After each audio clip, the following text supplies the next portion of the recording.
Japan एक ऐसी जगह है जहां एकदम अलग अलग चीजें एक साथ मिलती हैं। ऊंची ऊंची सिटी, शांत मंदिर और माउंट फूजी के फुट पर एक दुख भरी जगह ओकिगाहरा। इसे सुसाइड फॉरेस्ट के नाम से जाना जाता है, जहां कुदरत की खूबसूरती इंसान की मायूसी से मिल जाती है। हवा में अनकही कहानियां भरी हैं। हर शैडो उन लोगों की कानाफूसी करती है जो अंदर गए पर कभी वापस नहीं आए। ओकिगाहरा की यह रेपुटेशन कोई एक्सीडेंट नहीं है। यह दशकों की कहानियों, नॉवेल्स और फिल्म से बनी है, लेकिन सच और भी डरावना है। यह घना जंगल दुनिया के सबसे बदनाम सुसाइड साइट्स में से एक है। एक ऐसी जगह जहां कंपास काम करना बंद कर देते हैं और जीपीएस सिग्नल्स गायब हो जाते हैं। जंगल परेशान आत्माओं को अपनी गहराई में खींचता हुआ लगता है, जो फाइनलिटी और डिस्पेयर का सिंबल बन गया है। अधिकारी और वॉलंटियर्स अक्सर दिल दहला देने वाली चीजें पाते हैं। एक जूता, एक तस्वीर, एक आखिरी लेटर, जो खोई हुई जिंदगियों की दर्दनाक याद दिलाते हैं। ओकिगाहरा को समझना मतलब इंसान के दुख की गहराइयों का सामना करना। आज हम इसके फैक्ट्स, लेजेंड्स और एक हाइकर के चिलिंग केस के बारे में जानेंगे जो गायब हो गया था और पीछे सिर्फ अजीब फुसफुसाहटों की एक रिकॉर्डिंग छोड़ गया था। हमें बहुत सावधानी और रिस्पेक्ट के साथ आगे बढ़ना होगा, क्योंकि ये कहानियां बहुत दुखद हैं। ओकिगाहरा या झुकाई पेड़ों का समुंदर को अपना नाम घनी, आपस में गुंथी हुई कैनोपी से मिलता है, जो सूरज की रोशनी को रोक देती है। जंगल का फर्श वॉल्केनिक रॉक और जड़ों का एक उलझा हुआ जाल है, जिससे हर कदम भटकाने वाला लगता है। यहाँ खामोशी छाई रहती है। घने पत्ते आवाज को सोख लेते हैं, जिससे एक अजीब ऑप्रेसिव शांति पैदा होती है। टेक्नोलॉजी यहाँ काम नहीं करती, कंपास घूमते रहते हैं, जीपीएस फेल हो जाता है, मिट्टी में मौजूद मैग्नेटिक आयरन की वजह से। फोल्कलोर इस डर को और गहरा करता है। यूराई या भूतों की कहानियां और ऊबस्यूट की कहानियां, जहां कमजोर लोगों को मरने के लिए छोड़ दिया जाता था। चाहे आप स्पिरिट्स में विश्वास करते हो या नहीं, इन कहानियों का वजन हर शैडो में महसूस होता है। जंगल की खामोशी पीसफुल नहीं है, बल्कि भारी है। एक ऐसी खामोशी जो अलग करती है और परेशान करती है। ओकिगाहरा में हर कदम किसी दूसरी दुनिया में जाने जैसा लगता है। ओकिगाहरा की कई त्रासदियों में से एक कहानी सबसे अलग है। केंजी तनाका एक यंग अर्बन एक्सप्लोरर और एमेचर पैरानॉर्मल इन्वेस्टिगेटर था।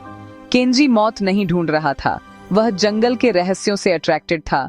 इसकी ईरी साइलेंस को डॉक्यूमेंट करने और लेजेंड्स को टेस्ट करने के लिए डिटरमिन्ड था। उसने बहुत ध्यान से तैयारी की थी। Maps, survivor accounts, recording gear, compasses, GPS. अंदर जाने से पहले उसने अपनी बहन को टेक्स्ट किया, जा रहा हूं, पेड़ पहले से ही देख रहे हैं, विश मी लक। वह आखिरी बार था जब किसी ने उससे सुना था। जब वह वापस नहीं आया तो एक सर्च पार्टी ने उसके प्लान्ड रूट का पीछा किया, लेकिन दिन बीत गए और कोई निशान नहीं मिला। फिर मेन पाथ से हटकर एक वॉलंटियर को उसका छोड़ा हुआ बैकपैक मिला और अंदर एक डिजिटल रिकॉर्डर। केंजी का गायब होना यूनिक नहीं था, लेकिन जो वह पीछे छोड़ गया था वह था एक चिलिंग ऑडियो फाइल। उसके प्लेफुल शब्द अब हॉन्टिंग सिग्निफिकेंस के साथ गूंज रहे हैं। जंगल ने एक और को अपनी चपेट में ले लिया था, लेकिन इस बार उसने एक क्लू छोड़ दिया था। केंजी के साथ क्या हुआ था, वह जल्द ही ओकिगाहरा के सबसे डिस्टर्बिंग मिस्ट्रीज में से एक बन जाएगा। केंजी के रिकवर्ड ऑडियो लॉग्स ऑ से शुरू होते हैं। वह जंगल की खूबसूरती और अनसेटलिंग क्वाइट का वर्णन करता है। जैसे जैसे वह और गहरा जाता है, उसका टोन बदल जाता है। उसे ऐसा लगता है कि कोई उसे देख रहा है, जैसे जंगल खुद उसे ऑब्जर्व कर रहा है। वह पेड़ों की भटकाने वाली एकरूपता और रास्ते से भटकने की टेम्पटेशन को नोट करता है। दिन के आखिर में उसे कलर्ड रिबन्स मिलते हैं जो ऑफ ट्रेल जा रहे होते हैं, उन लोगों के लिए एक कॉमन मार्कर जो वापस लौटने के बारे में अनसर्टेन होते हैं। क्यूरियोसिटी से प्रेरित होकर केंजी उनका पीछा करता है, मार्क्ड ट्रेल की सेफ्टी को छोड़कर। उसकी फाइनल रिकॉर्डिंग टेंस हो जाती है। रास्ता खतरनाक है, उसका कंपास घूमता है, जीपीएस फेल हो जाता है और अंधेरा छा जाता है। वह खोया हुआ लगता है, फिर भी डिटरमिन्ड। अब सिर्फ एक ऑब्जर्वर नहीं, बल्कि जंगल के रहस्य का एक हिस्सा। डिस्कवरी का थ्रिल एक गंभीर गलती का एहसास दिलाता है। केंजी की अंधेरे में यात्रा लगभग पूरी हो चुकी थी। केंजी का बैकपैक एक मुड़े हुए पेड़ के पास मिला था। उसका रिकॉर्डर ऊपर था। बैटरी डेड थी। इन्वेस्टिगेटर्स ने फाइनल फाइल चलाया। 30 मिनट की ज्यादातर खामोशी, जो केंजी की हांफती सांसों और अपने कदमों को वापस मोड़ने की बुदबुदाती कोशिशों से टूटी थी। जैसे जैसे उसे एहसास होता है कि वह खो गया है, पैनिक बढ़ता है। जंगल की खामोशी दबाव डालती है। 22 मिनट पर सब कुछ बदल जाता है। उसकी सांसें रुक जाती हैं। उनकी जगह हल्की, समझ में न आने वाली फुसफुसाहटें ले लेती हैं। आवाजें उसकी नहीं हैं, किसी जानी पहचानी भाषा में नहीं हैं और माइक्रोफोन के ठीक बगल से आती हुई लगती है।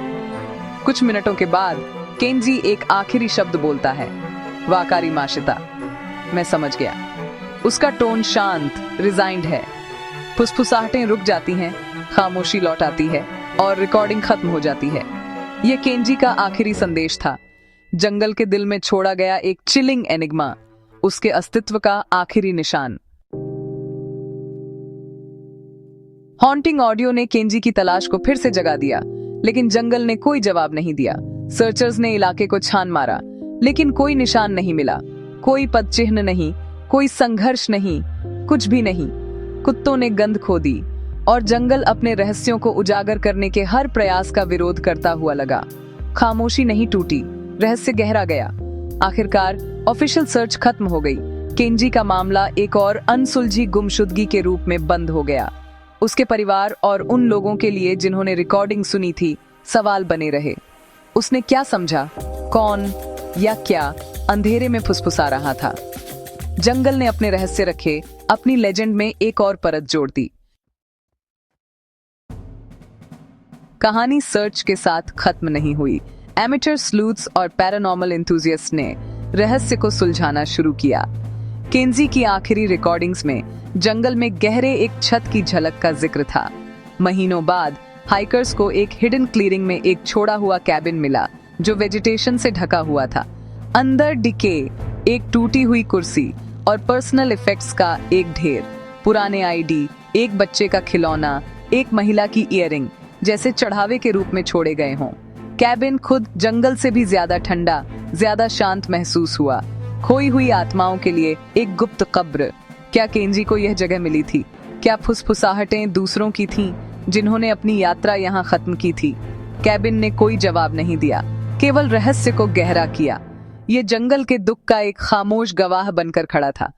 ओकिगाहरा में कुछ रहस्य कभी नहीं मिलने वाले होते हैं। क्यों ओकिगाहरा इतने सारे लोगों को अपनी गहराइयों में खींचता है? इसकी रेप्यूटेशन मीडिया, नॉवेल्स और फिल्म्स से बनी है। सबसे खास तौर पर सेइचो मात्सुमोतो की टावर ऑफ वेव्स, जो सुइसाइड के साथ इसके संबंध को मजबूत करती है। जंगल की प्रसिद्धि एक सेल्फ फुलफिलिंग प्रोफेसी बनाती है, जो एनोनिमिटी और सॉलिट्यूड की तलाश करने वालों को आकर्षित करती है। इसका फिजिकल आइसोलेशन, घनी कैनोपी, भटकाने वाला लैंडस्केप, ऑप्रेसिव साइलेंस कई लोगों द्वारा महसूस की जाने वाली निराशा को दर्शाता है जो इसमें प्रवेश करते हैं। कुछ के लिए जंगल उनकी लोनलीनेस को वैलिडेट करता है, एक आखिरी एस्केप प्रदान करता है। जापानी सरकार और वॉलंटियर्स आशा के संकेतों और पेट्रोल्स के साथ मुकाबला करते हैं, जान बचाते हैं, लेकिन जंगल का आकर्षण बना रहता है। असली लड़ाई जंगल में नहीं है, बल्कि हमारे समुदायों और दिलों में है। ओकिगाहरा एबिस का एक फिजिकल मैनिफेस्टेशन है, जो हमें कंपैशन की अर्जेंट नीड की याद दिलाता है।